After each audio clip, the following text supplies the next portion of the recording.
The morning sun glinted off the glass conference room as Edison slid the tablet across the table. On screen, a grainy image of me entering the Halcyon building last Thursday evening. Not exactly damning evidence, but enough for what they'd already decided to do. "We've received concerning reports about your after-hours activities," Edison said, voice neutral but eyes cold. "Our employment agreement explicitly prohibits working for another company while employed here." Beside him, Finn's lips curled into something between a smile and a sneer. "We have a zero-tolerance policy for this kind of betrayal, Arya." I felt nothing. Not fear, not anger, not even surprise. Just a strange lightness, as if gravity had loosened its hold on me. "You're terminated, effective immediately," Edison continued. He pushed a termination letter toward me. "Security will escort you to collect your things." I didn't argue, didn't try to explain. I simply nodded and said, "You're right. I should focus on one position."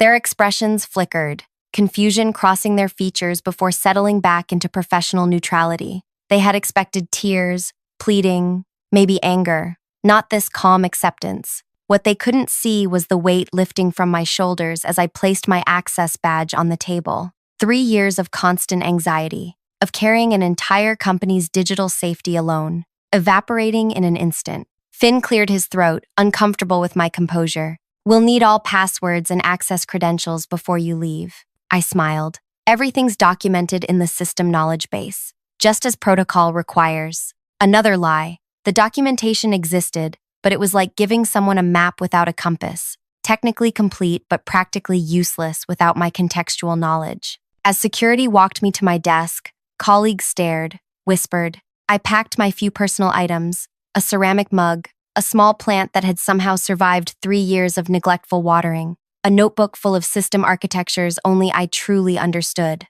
Arlo, our VP of Technology, watched from his glass-walled office, expression unreadable. He made no move to intervene, though he knew better than anyone what would happen next. When the security guard escorted me through the lobby, spring air hit my face. I breathed deeply for what felt like the first time in years. By the time I reached my car, my phone buzzed with a message from Vega. "Still on for 2 p.m.? I typed back, "Yes, and now I can accept your full-time offer." 3 years of building someone else's empire was enough. 3 years of being the invisible infrastructure that kept everything running while others took the credit. 3 years of warnings ignored, requests denied, promotions passed over. Now it was over, and the countdown had begun. I know you're probably wondering how this story ends. Trust me, you won't want to miss what happens next. If you're enjoying this corporate revenge tale, take a second to hit like and subscribe. It really helps the channel grow. Drop a comment with your thoughts so far.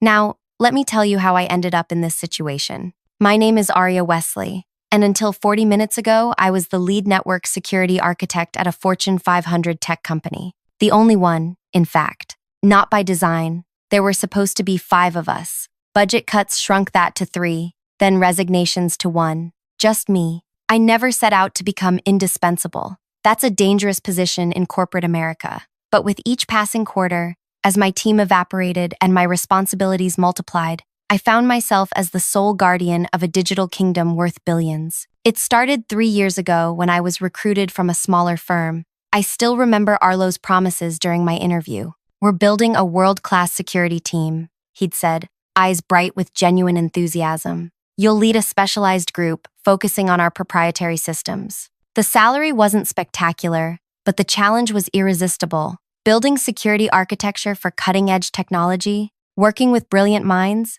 I signed immediately. Reality arrived by month 3. The first round of strategic restructuring eliminated 2 senior positions on my team. By month 6, another colleague left for better pay elsewhere. His replacement lasted 4 months before budget freezes, eliminated the position entirely. "Temporary situation," Arlo assured me. "We'll staff up next quarter." Next quarter became next year. Next year became let's reassess after the merger. The merger came and went. Still, just me. Meanwhile, the systems grew more complex. Our client base tripled. The attack vectors multiplied. I built increasingly sophisticated protection measures, working nights, weekends, holidays to keep pace with emerging threats. When I warned about critical vulnerabilities, my emails were acknowledged, but action items mysteriously disappeared from meeting minutes. When I requested additional staff, I was told to prioritize better. When I asked for compensation that matched my expanding responsibilities, I received praise instead of dollars.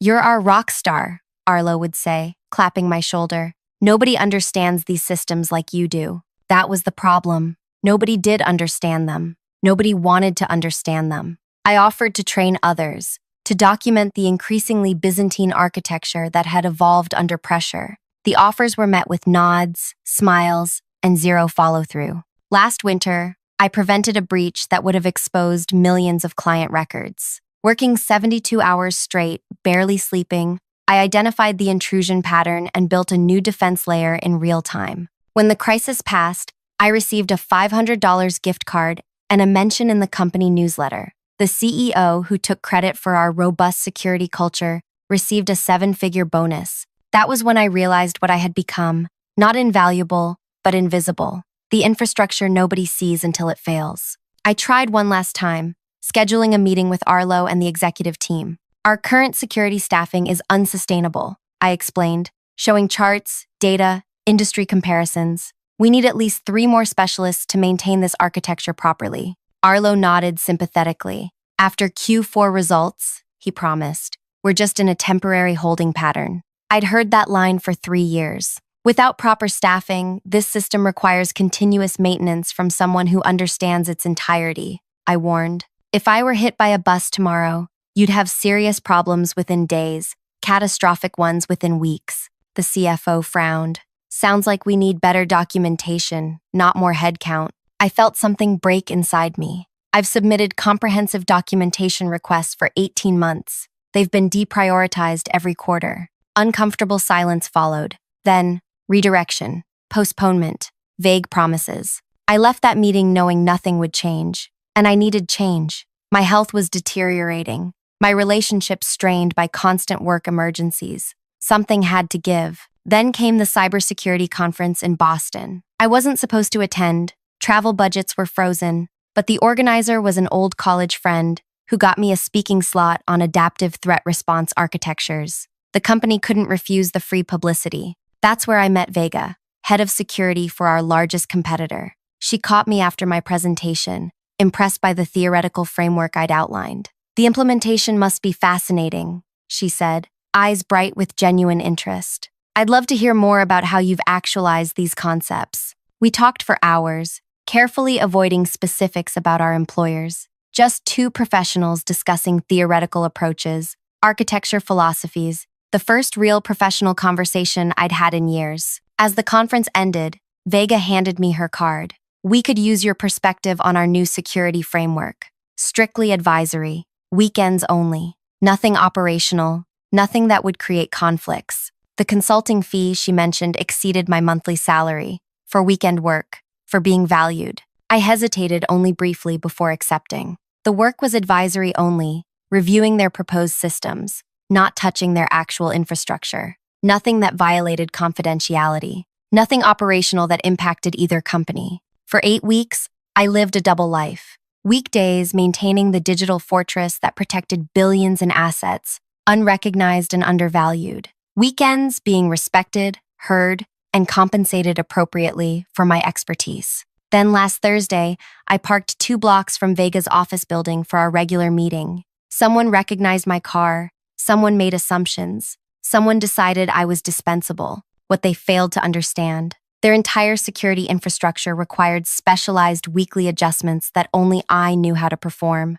Adjustments I'd tried to teach others, but nobody had time to learn. Adjustments that prevented the exact cascade of system failures I'd warned about repeatedly. As the security guard escorted me from the building, my phone lit up with a message from Vega. "Advisory board approved full-time offer. Chief security architect. Triple your current salary. Team of 8. When can you start?" I looked back at the gleaming tower where I'd given 3 years of my life. The security guard avoided my eyes, uncomfortable with his assignment. "Is it worth it?" I asked him quietly. "Working for people who discard you this easily?" He had no answer, just a practiced neutral expression. But I saw the flash of recognition in his eyes. He understood exactly what I was asking. I texted Vega back, "I can start Monday." What my former employers didn't realize as they rushed me out. In precisely 72 hours, During end-of-quarter processing, when their data traffic peaked, their entire system would require the specialized maintenance only I performed. The maintenance I'd been begging them to let me train others to do. Not sabotage, not revenge, just the natural consequence of ignoring warnings, of valuing systems over the people who built them. As I drove away, my phone began to ring. Arlo's number. I smiled and turned off the ringer. The clock was ticking. By Friday afternoon, I had signed Vega's employment contract. Chief security architect with a team of 8 specialists,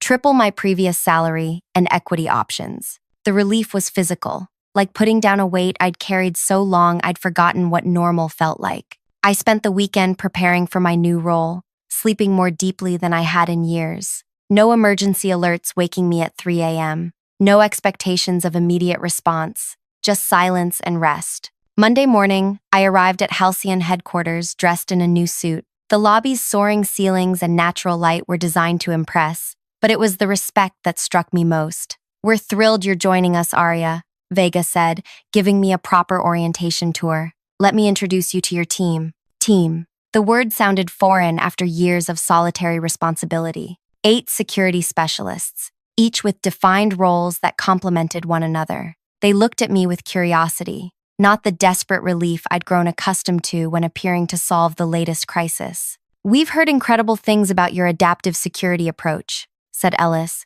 a threat analysis specialist with bright eyes and quick hands. "Looking forward to learning from you." By lunchtime, we were deep in animated discussion about their current architecture. They had questions, thoughtful ones. They challenged my assumptions, offered alternatives, built upon my ideas, rather than simply implementing them. This was what collaboration felt like. I'd almost forgotten. Meanwhile, across town, the first warning signs were appearing at my former workplace. I didn't need spies to tell me. The system's rhythms were as familiar to me as my own heartbeat. Monday afternoon would bring the first authentication bottlenecks as the weekly credential refresh cycle tried to execute without the manual override I always performed. By Tuesday morning, log files would begin to overflow, slowing response times. By Wednesday afternoon, exactly 72 hours after my departure, the cascading failures would begin during end-of-quarter processing peak. I felt a twinge of guilt,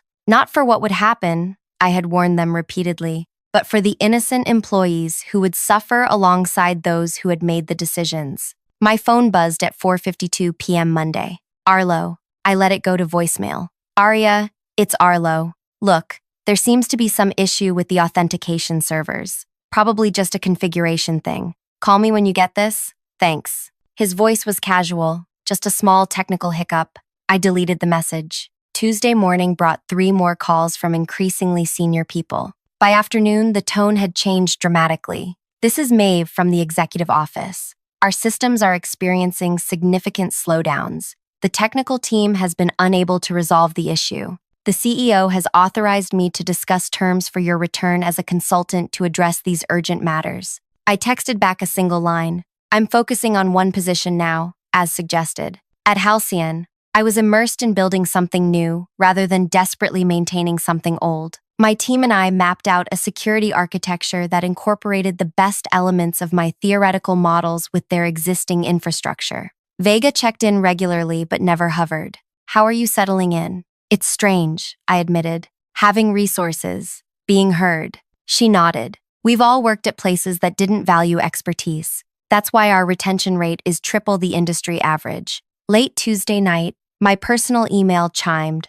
From Arlo, marked urgent. "Critical system failure imminent. Name your consulting rate. Please respond immediately." I closed the laptop without replying. Wednesday dawned bright and clear. At my morning team meeting, we finalized our implementation plan for the new security architecture. The energy was electric. 8 brilliant minds building something together, each contribution acknowledged and valued. My phone began vibrating continuously around 2 p.m. I silenced it during our planning session. When I checked later, I had 17 missed calls and twice as many texts. One from Edison in HR. "Legal has reviewed your termination. We may have acted hastily. Please call urgently."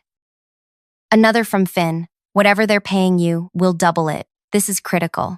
From the CEO himself. "National clients losing access to accounts. regulatory implications, board meeting in progress, call immediately. I felt no satisfaction, just a hollow confirmation of everything I had warned them about. They had built a kingdom on my shoulders, then pushed me away without understanding what would collapse. That evening, as I drove home from my new office, a breaking news alert flashed across my dashboard display. Major service outage reported at leading financial technology provider. Thousands of client accounts inaccessible. No company name yet, but I knew. The mainstream exposure would come tomorrow when clients couldn't access their quarterly reports, when regulators started asking questions, when the stock began to plummet. At home, I opened a bottle of wine I'd been saving and sat on my balcony, watching the sunset. My phone lit up again, Arlo's number. This time, I answered. Arya. His voice was ragged with exhaustion. Everything's failing.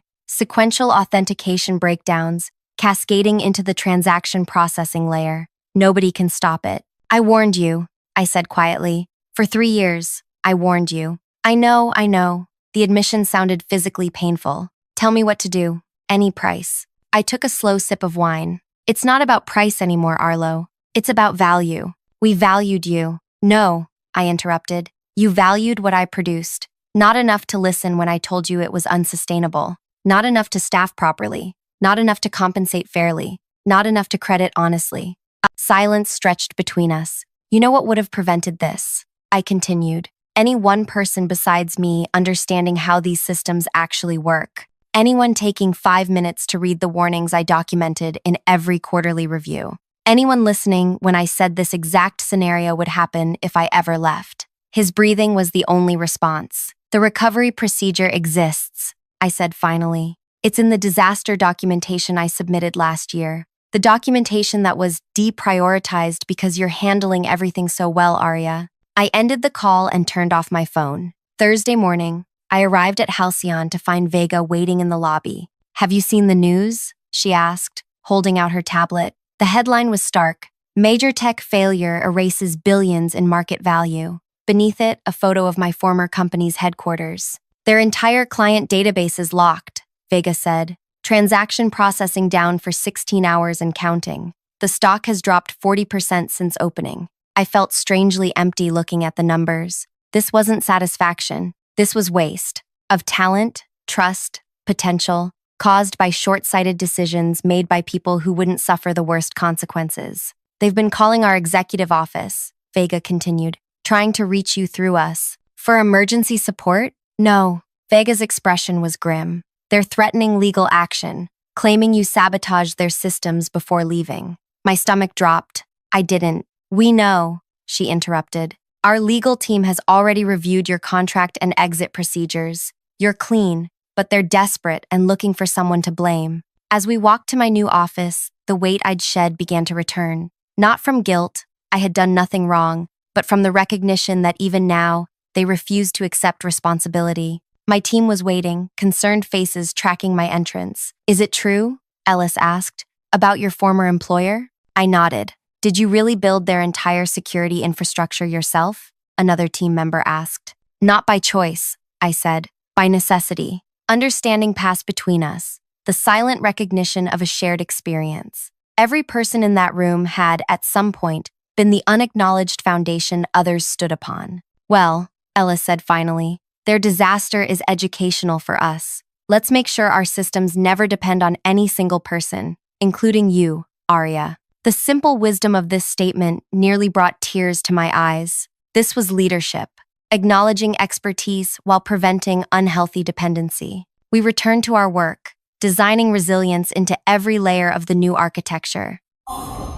But as morning turned to afternoon, the news grew worse for my former employer. Regulators had launched an investigation. Client defections were accelerating. The stock had dropped another 15%. My phone, which I'd finally turned back on, displayed 57 missed calls. The last one came from an unknown number. The voicemail was from the board chair himself. Miss Wesley, this is Terrence Walsh. The situation has become untenable. The board has removed several executives this morning, including Mr. Edison and Mr. Finn. We recognize the systemic failures that led to your departure. Please call me directly to discuss how we might move forward. I sat with this message for a long time, cursor hovering over the delete button. Part of me wanted to let them continue paying the full price of their decisions. Another part recognized that innocent people, regular employees, clients, were suffering for leadership's failures. At our afternoon meeting, Vega pulled me aside.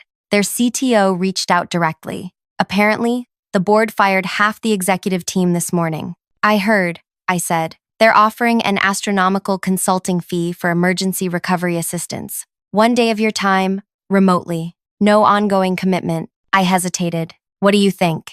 Vega considered carefully. Professionally, helping them doesn't harm us. Their reputation is already damaged beyond quick repair. Personally, it's your call. You don't owe them anything. As I walked back to my office, Ellis fell into step beside me. You know, they said casually, sometimes the most powerful message isn't letting someone fail completely. It's showing them exactly what they lost by letting them see you succeed elsewhere. I stopped walking. What do you mean? Ellis shrugged. If you help them recover, they'll always know 2 things. That you could have prevented their disaster, and that you were gracious enough to help them despite how they treated you. That kind of knowledge changes organizations more than bankruptcy. I considered this perspective as I returned to my desk, where my team was already implementing the security architecture we'd designed together. My finger hovered over Terrence Walsh's number. What would truly constitute revenge in this situation? Letting their systems remain broken? Their company possibly collapse? Or showing them exactly what they had discarded? The answer came as I watched my new team working together, each person's contribution acknowledged, each voice heard. I pressed the call button. Miss Wesley, Terrence Walsh's voice carried the strained politeness of someone unused to making requests. Thank you for returning my call. Mr. Walsh, I kept my tone neutral. I understand your company is experiencing technical difficulties. A careful understatement. Based on industry reports flooding in, they were facing a complete system collapse. Client data inaccessible, trading platforms frozen, regulatory violations mounting by the hour. Difficulties would be an understatement, Walsh admitted. Our entire infrastructure has become essentially non-functional. The team cannot resolve the cascading authentication failures. I let silence fill the line, making him continue. The board has reviewed your employment history and recent termination. It appears serious mistakes were made regarding your warnings and staffing requests. Yes, I said simply. They were. More silence. In the background, I could hear raised voices, the chaos of a company in freefall. We're prepared to offer substantial compensation for your assistance in resolving this crisis. Name your figure. I had considered this moment during my sleepless nights at my former employer. Imagined the satisfaction of rejecting their desperate pleas. But Ellis's words echoed. Sometimes the most powerful message isn't letting someone fail completely. My consulting rate is $50,000 per hour, I said, naming a figure that would have seemed absurd a week ago. 4-hour minimum engagement, payment in advance to my specified account, and I have conditions beyond compensation. Walsh didn't hesitate. Done. What conditions? First, I work remotely. I don't set foot in your building. Understood. Second, I provide instructions only. Your team implements. I won't directly access your systems. That's challenging, but acceptable. Third, I receive a public letter of apology, acknowledging that I warned about these vulnerabilities repeatedly and was ignored. Walsh paused. The legal implications are less severe than bankruptcy, I finished. Fourth, every member of my former team who was laid off receives 6 months severance and positive references. The board would need to. Fifth, I continued. You create and fully fund the security team structure I originally proposed, with market rate salaries and proper management support. Silence stretched between us. These aren't just demands for my benefit, Mr. Walsh, I explained. Without these structural changes, you'll be right back here in 6 months when the next person burns out or leaves. I heard papers shuffling,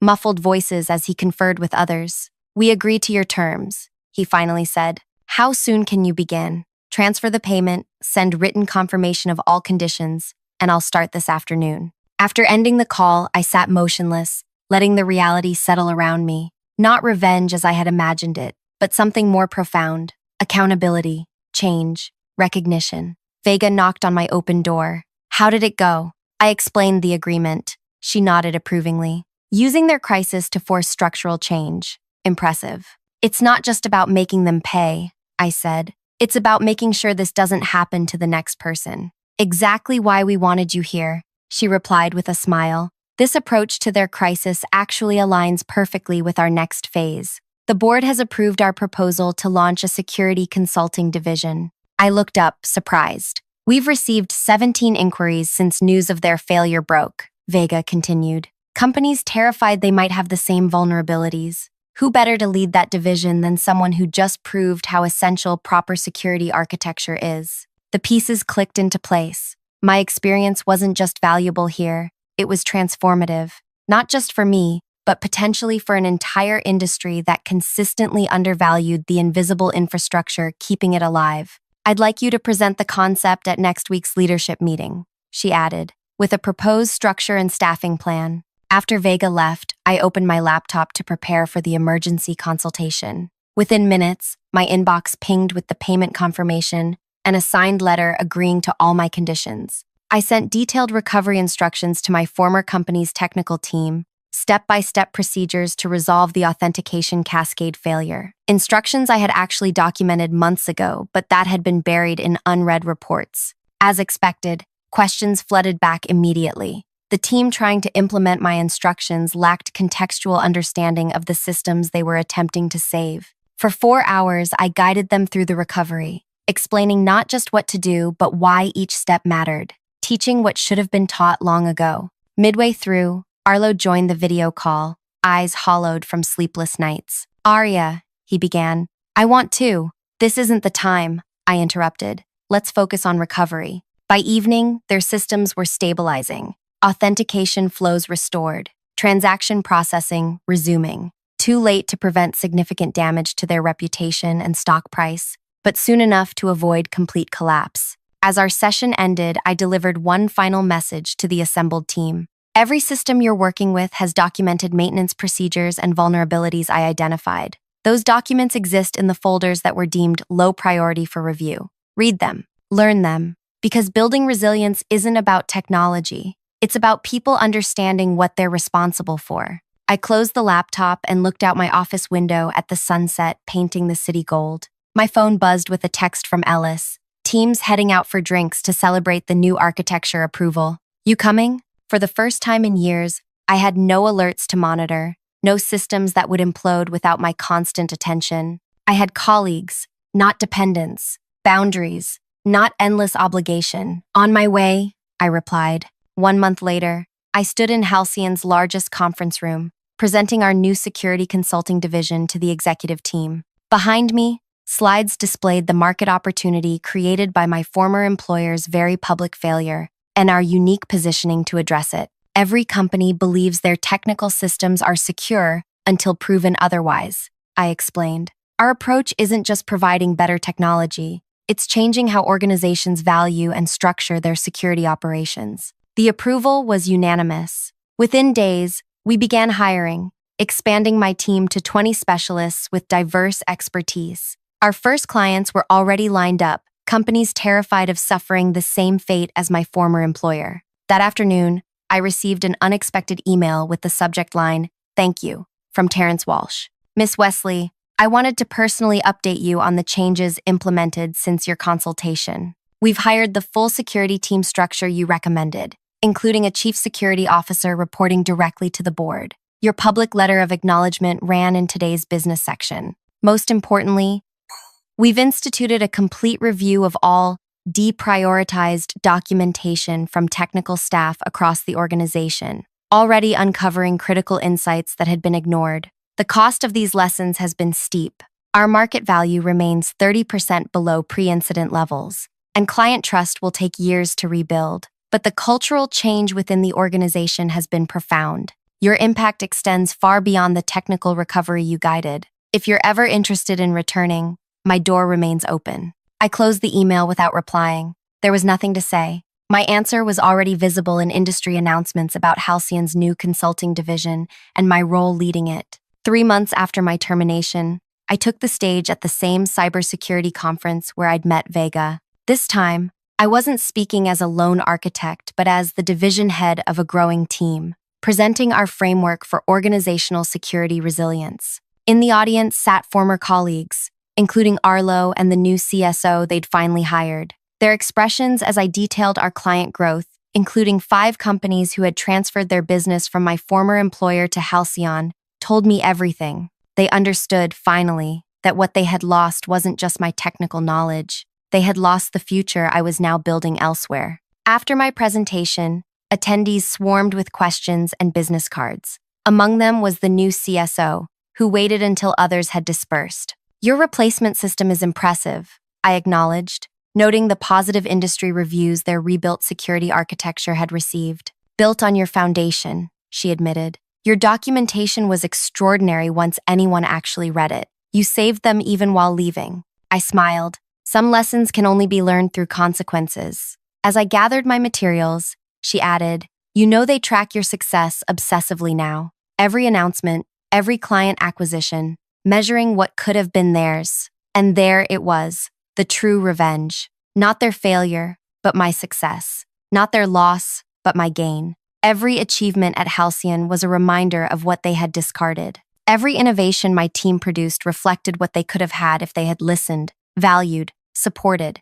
The most devastating consequence wasn't the system failure or financial loss. It was watching me build elsewhere what they had prevented me from building with them. 6 months to the day after my termination, Halcyon announced our security consulting division had become the fastest-growing segment of the company, with a client list that included 3 Fortune 100 corporations. The press release featured my name prominently, alongside quotes from clients about our revolutionary approach to organizational security architecture. That evening, Ellis organized a team celebration. 20 brilliant specialists, none overworked, none undervalued, each contributing their unique expertise to something larger than themselves. As we raised glasses, Ellis offered a toast to Arya, who showed us all that the best expertise isn't about knowing everything yourself, it's about building teams where everyone's knowledge is heard. Looking around at these faces, engaged, respected, collaborative, I realized this was the real victory. Not watching my former employer struggle, but creating an environment where talent could thrive, where warnings were heeded, where expertise was valued, where no single person carried an impossible burden. Sometimes the most satisfying revenge isn't making others fail. It's succeeding so visibly that they must forever live with the knowledge of what they lost. And sometimes the greatest revenge of all is simply building the life and career you deserve elsewhere. If this story resonated with you, take a moment to like, subscribe, and share with someone who might need to hear it. We've all experienced being undervalued or overlooked at some point. Maybe you're carrying an entire department on your shoulders right now, wondering if anyone notices. Remember, your worth isn't determined by those who fail to see it. The right environment is out there, one that values not just what you produce, but who you are. Drop a comment sharing your own workplace experience or how you found your professional home. Your story matters too.